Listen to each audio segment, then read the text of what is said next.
अस्सलामु अलैकुम वरहमतुल्लाहि वबरकातुहू। नाज़रीन किराम, उम्मीद है कि आप खैरियत से होंगे। और आज का हमारा सबक है तख्ती नंबर 26, अलामाते वक्फ। अलामात का मतलब होता है पहचान, वक्फ का मतलब होता है ठहरने का। तो यहाँ पर यानी ठहरने के लिए उसकी पहचान बताई गई है।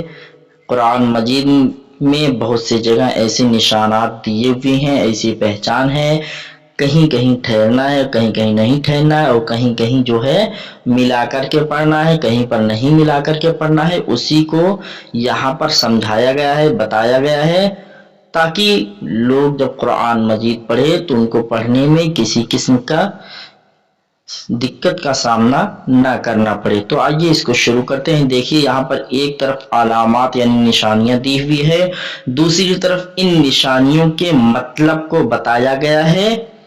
यानी कुरान पाक पढ़ते पढ़ते किस तरह कहाँ ठहरे और कहाँ न ठहरे, इसके लिए नीचे लिखी हुई अलामात कुरान मजीद में जगह जगह बनी होती है, उसके मुआफिक वक्फ करे। यानी इन अलामात, इन पहचान के मुताबिक जो है इस पर अमल कर पैरा होते हुए कुरान मजीद पढ़ें, वरना कुरान मजीद पढ़ेंगे इन अलामात के बगैर तो कुरान मजीद दुरुस्त ना होगा। तो आइए इसको शुरू करते हैं। यहाँ पर देखिए लिखा हुआ है, अलामात में गोल निशान सर्कल दिया हुआ है, इसको आयत कहते हैं, इस अलामत को आयत कहते हैं। यहाँ ठहरना चाहिए। इस गोल निशान कुरान मजीद में आप देखेंगे तो हर जगह ये गोल निशान आपको मिल जाएंगे। इस गोल निशान पर आप जब कुरान मजीद पढ़ेंगे तो यहाँ पर रुक जाएंगे। अब यहाँ पर 5 लिखा हुआ है, 5 ये मिसले सर्कल के हुक्म के है, यानी मिसले आयत के हुक्म के है। यानी ऊपर जो अलामत दी हुई है, यहाँ पर जिस तरीके से ठहरेंगे, अगर ये 5 कुरान मजीद में लिखा हुआ आ जाए तो यहाँ पर भी इसका भी वही हुक्म है जो इस आयत का हुक्म है। मीम ये वक्फ लाजिम की अलामत है, यहाँ पर ठहरना है, इस पर ठहरना जरूरी और अहम है। यानी वक्फ लाजिम आप कुरान मजीद में देखेंगे तो जगह जगह ये मिल जाएगा, आपको काफी जगह मिलेगा। और यहाँ पर कुरान मजीद में यहाँ वक्फ लाजिम दे दिया जाता है ताकि लोगों को पहचानने में आसानी हो। जैसे कि मिसाल के तौर पर हम बातचीत में भी पढ़ते हैं, बातचीत करते हैं तो कहीं पर ठहर जाते हैं और कहीं पर नहीं ठहरते हैं। जैसे मैंने कहा कि उठो मत बैठो, अब मैं क्या किया, उठो पर रुक गया, तो इसका मतलब क्या, उठो मत बैठो। इसका मतलब यह हो कि मैं बैठने के लिए नहीं कह रहा हूं बल्कि उठने के लिए कह रहा हूं। यानी उठो पर जब मैं रुक जाऊंगा तो उठने के लिए कह रहा हूं, बैठने के लिए नहीं कहा जा रहा है। अगर मैं यही चीज इस तरीके से कहूं कि उठो मत बैठो, यानी लफ्ज वही चीज बोली जा रही है लेकिन यहाँ पर रुकने का फर्क है। पहले में मैंने क्या बोला, उठो मत बैठो, यानी यहाँ पर उठने के लिए कहा जा रहा है, बैठने के लिए नहीं कहा जा रहा है। लेकिन अब वही लफ्ज मैंने इस तरीके से बोल दिया, उठो मत बैठो, यानी अब यहाँ पर क्या, बैठने के लिए कहा जा रहा है, उठने के लिए नहीं कहा जा रहा है। यानी बोलना वही है लेकिन रुकने में फर्क की वजह से सामने वाला बात को समझ जाता है कि उठने के लिए कहा जा रहा है या बैठने के लिए कहा जा रहा है। इसी तरीके से ये वक्फ लाजिम है, यानी मीम है, यहाँ पर ठहरोगे तो ठहरना ही पड़ेगा, नहीं ठहरोगे तो माना बदल जाएगा। अब यहाँ पर लिखा है वक्फ मुतलक की अलामत है, ये तो जो है वक्फ मुतलक की अलामत है, यहाँ पर ठहरना चाहिए, यानी यहाँ पर स्टॉप होना चाहिए, रुक जाना चाहिए।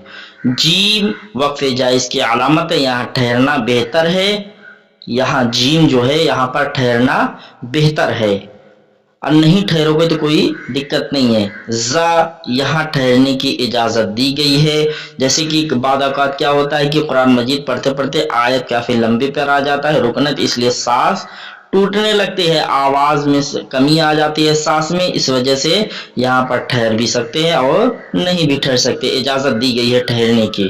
سواد یہاں ضرورت کے وقت ٹھہرا جائے تو رخصت ہے, وہی چیز کی اگر سانس ٹوٹنے لگے تو یہاں پر رک جائیے, اور یہاں پر اجازت دی گئی ہے. کاف یہاں ٹھہرنے میں کوئی حرج نہیں, قوف کی علامت کیا ہے یہاں پر رکنے میں, اسٹاپ ہونے میں کوئی حرج نہیں. کاف اس کا مطلب یہ ہے کہ پچھلی آیت میں جو علامت آ چکی ہے وہی یہاں بھی ہے, جیسے مثال کے طور پر یہاں پر لکھا ہوا ہے, ویسے کاف بہت کم جگہ آتا ہے, تو یہ مثال کے مان لیے یہ جیم کاف ہے, تو یہ کاف یہاں پر لکھا ہوا ہے, تو اس کے پہلے والے لفظ کو دیکھا جائے گا, اس کی پہلے والی رکنے والی علامت کو دیکھی جائے گی, تو یہاں پر طا ہے, یہ کاف جو بھی یہ ہے یہ کاف یہ طا مانا جائے گا, یعنی اس کے پچھلے جو ہے طا ہے تو اس کو بھی طا مانا جائے گا, یہاں پر کاف ہوگا تو بہت کم جگہ کاف آتا ہے. اب کیا لکھا ہوا ہے مع, یہ معانقہ کی علامت ہے, دو جگہ تین نقطے لکھے ہوتے ہیں, ان میں سے ایک جگہ ٹھہرے اور ایک جگہ ملا کر پڑھے, یعنی یہاں پر اگر تین نقطے دیے ہوئے ہیں تو ایک جگہ ٹھہرنا ہے اور آپ کو اور سب جگہ ملا کر کے پڑھنا ہے. قوف یہاں ٹھہر جائے تو کوئی حرج نہیں, یہاں پر رک جائے تو کوئی حرج کی بات نہیں ہے. صل یہاں بھی ٹھہر سکتے ہیں مگر نہ ٹھہرنا بہتر ہے, آپ کے مزاج کے اوپر ہے کہ صل جہاں بھی لکھا ہوا ہوگا اگر آپ کی آواز ٹوٹ رہی ہے تو رک جائے, اگر نہیں ٹوٹ رہی ہے تو کنٹینیو کرے, بہتر یہی ہے کہ نہ ٹھہرے. صلا یہاں ملا کر پڑھنا چاہیے, یعنی آیت آ جائے کنارے کنارے اور بیچ میں یہ صلا آ جائے تو اس کو آیت کو ملا کر کے پڑھنا ہے. لام الف یعنی لا لکھا ہوا ہے, لا کا مطلب ہوتا ہے نہیں, عربی میں لا کا مطلب ہوتا ہے نہیں کے, تو یہاں پر اس کی پہچان کو دیکھیے, اس کی تشریح دیکھیے, یہ علامت کہیں آیت پر ہوتی ہے, یہاں ٹھہرے یا نہ ٹھہرے مطلب نہیں بگڑتا, یعنی آیت کے اوپر ہو, یہ آیت ہے اگر اس کے اوپر یہ لام الف لا ہو تو اگر ٹھہریں گے یا نہیں ٹھہریں گے تو مطلب نہیں بگڑے گا, لیکن اگر آیت کے اوپر ہو تو ٹھہر جائے, اور جہاں عبارت کے درمیان لا ہو وہاں نہ ٹھہرے ورنہ مطلب بگڑ جائے گا, یعنی کنارے کنارے آیت ہو بیچ میں صرف اور صرف یہ لا لکھا ہو تو وہاں پر ہرگز ہرگز نہیں ٹھہرنا ہے, لیکن اگر یہی چیز آیت کے اوپر ہو تو یہاں پر ٹھہر سکتے ہیں. مثال کے طور پہ یہاں پر دیکھیے آیت کے اوپر لا لکھا ہوا یعنی لام الف لکھا ہوا تو یہاں پر ٹھہریں گے, یعنی فادخلی فی عبادی, رک جائیں گے کیونکہ یہاں پر آیت آ گیا تو یہاں پر لام الف ہے تو لام الف اس کے اوپر کہیں بھی آ جائے تو رکنا ہی پڑے گا. لیکن اگر یہ آیت نہ ہو صرف اور صرف لام الف یعنی لا لکھا ہو تو یہاں پر ہم جو ہے رکیں گے نہیں, کنٹینیو کریں گے, اس پر اسٹاپ نہیں ہوئیں گے.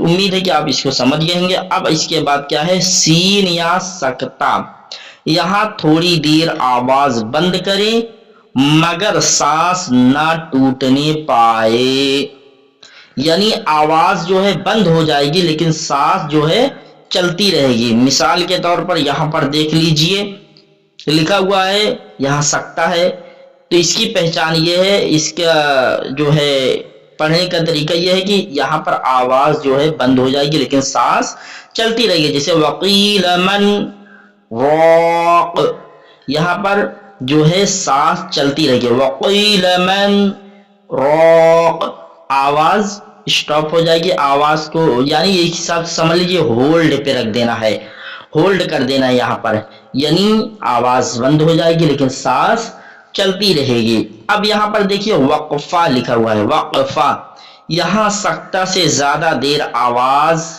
بند کرے اور سانس نہ ٹوٹنے پائے, یعنی جو سکتہ ہے اسی کے حکم میں ہے, بس کچھ سیکنڈ زیادہ اس پر जो है आवाज को बंद करना है और सांस को कंटिन्यू रखना है, सांस को जारी रखना है। उम्मीद है कि आपको ये अलामात अच्छी तरीके से इसकी पहचान हो गई होगी। और कल का हमारा सबक है तख्ती नंबर 27 अजराए कवाइद। और आप जो है इस वीडियो को शेयर करें, लाइक करें, सब्सक्राइब करें, ताकि जो है मेरी आने वाली वीडियोस आप तक पहुंच जाए आसानी के साथ, कुरान मजीद आप सब सीख जाए। अल्लाह रब्बुल इज्जत से दुआ है कि अल्लाह रब्बुल इज्जत हम तमाम लोगों को इल्म सीखने की तौफीक फरमाए और साथ साथ उस पर अमल पैरा होने की तौफीक फरमाए। अस्सलामु अलैकुम व रहमतुल्लाहि व बरकातुहू।